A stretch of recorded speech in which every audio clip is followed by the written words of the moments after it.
There's no such thing as a perfect phone case. But if someone was to create one, you'd think it would come from someone who has tested hundreds, maybe even thousands of phones and cases to go along with those phones. Well, that's what I have here. This case was created by Hilsenteger. If you don't know who that is, just go check out Unbox Therapy. He's that guy. Lewis has years of experience testing out and reviewing hundreds of phones and cases to go along with those phones, dating all the way back at least to the first iPhone. And he has come up with this design right here. Here is the rundown of the Latercase for the Note 10 Plus.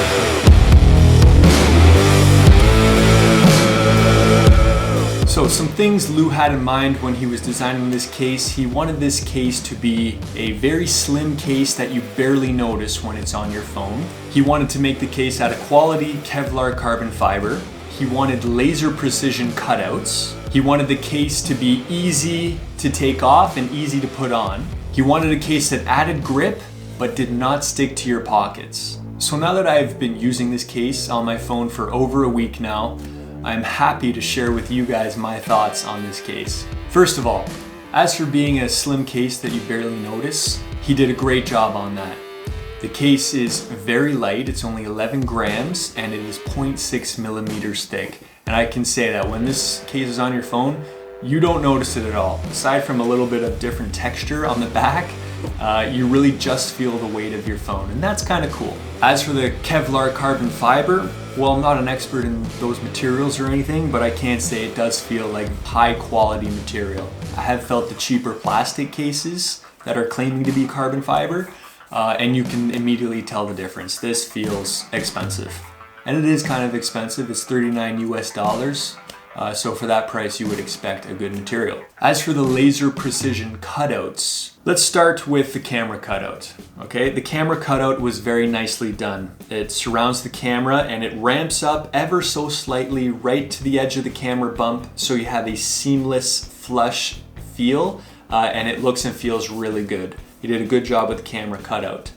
For the side button cutout, it's okay. There was an adjustment period for me to get used to when you're holding the phone, because the material comes right up flush to the side of the buttons. It took me a while to get a feel for the buttons and to get a solid press every time, but after a couple of days, it's really a non-issue now. For the S Pen cutout, that cutout's fine. As long as you use the tip of your finger to get the pen in and out, you won't have any issues. The speaker grill cutout is nice as well. But here's where I have an issue, the charging port cutout. And this is kind of disappointing, okay? I will say it works, but the charging cable does not pass all the way through and you will not get a flush connection. It will charge your phone, but there's something unsatisfying about not being able to get that full click into your phone when you plug in the cable. So that is minus point right there.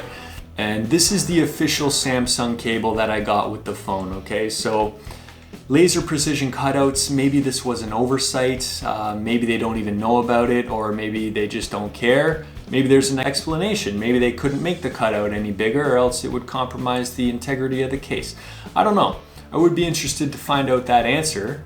If Lou does have an explanation for this, I'd be really interested if he could reply in the comments. Maybe we could get treated with a reply from Unbox Therapy and explain why, they didn't make that cutout large enough for the Samsung charger. But yeah, that's my only strike right now for the case, is that the cutout is not big enough to fit the cable. The case does support wireless charging, so you don't have to remove the phone in and out of the case every time you want to use that feature. That's a nice touch as well. Taking the phone in and out of the case, they claim it's very easy to get in and out of. Well, I will admit, it's very easy to pop your phone in. And now that I've had a week's worth of practice, I think I have the technique down of getting the phone out. But when I first tried to get the phone out, it was quite difficult. I struggled quite a bit. And even now, I still can't get the phone out without at least 3 points of contact. So I either have to lean it on the table and pop out each corner one at a time, or lean it on my chest and pop out each corner. But nonetheless, I've got the technique down and it's not really a hassle anymore, so it's somewhat of a non-issue. And his last claim is that this case adds grip.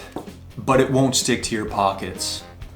All right, well, I can confirm it won't stick to your pockets, but that's because I don't find the phone to be all that grippy. When you're holding it in normal use, yes, it does add a bit of grip in the sense that, you know, it adds a slight bit of bulk on the side, so it feels more comfortable in the hand. But when you're pulling the phone out of your pocket or out of your bag, or you're flipping it around in your hand to get the right orientation, that's when I feel the case and the phone to be a bit slippery, in my opinion anyway. When without a case, I feel my fingers stick to the glass a little bit more. Maybe it's the different conditions, dry hands, moist hands, whatever. Definitely not the grippiest case. I wouldn't call it a grippy case by any means. In summary, I think the Latercase is a good product. They took aim at refining a slim carbon fiber case, and I think they did a good job. You know, I should point out that there were some plagiarism claims. Company called Pitaka claims they stole their design. So of course I went and checked out that case as well online, and yeah, there's a lot of similarities to both cases. They're both carbon fiber, they're both black or whatever, and they're both slim. But there are some subtle differences, and you know, if there was no patent on the Pitaka case, then as far as I'm concerned, anyone is free to go out and design their own case or refine what might already be out there. So at the end of the day, it's the consumers who win when all the companies are trying to outdo each other. So, you know, I'm not really too worried about that at all. And you know what, it's a black carbon fiber slim case, okay? A lot of these things look the same anyway. As for the case, it's well executed. I think he did a really good job. You can tell he's had a lot of experience with cases and phones in the past, and that shows in the design of this case. It is, you know, a bit thin for my liking. I like something with a little bit more drop protection. You're probably not going to get any drop protection with this, but you wouldn't expect there to be. But, you know, my one issue is the cutouts at the bottom here for the charging port. That is the one flaw. You don't get that satisfaction of plugging in your cable and hearing that click. Well, that's it. If you found the rundown of the Latercase for the Note 10 Plus useful or helpful in any way, please hit the like button and share this video with your friends if they have one, and subscribe so you get access to future videos. All right, thanks for watching. See you guys in the next one.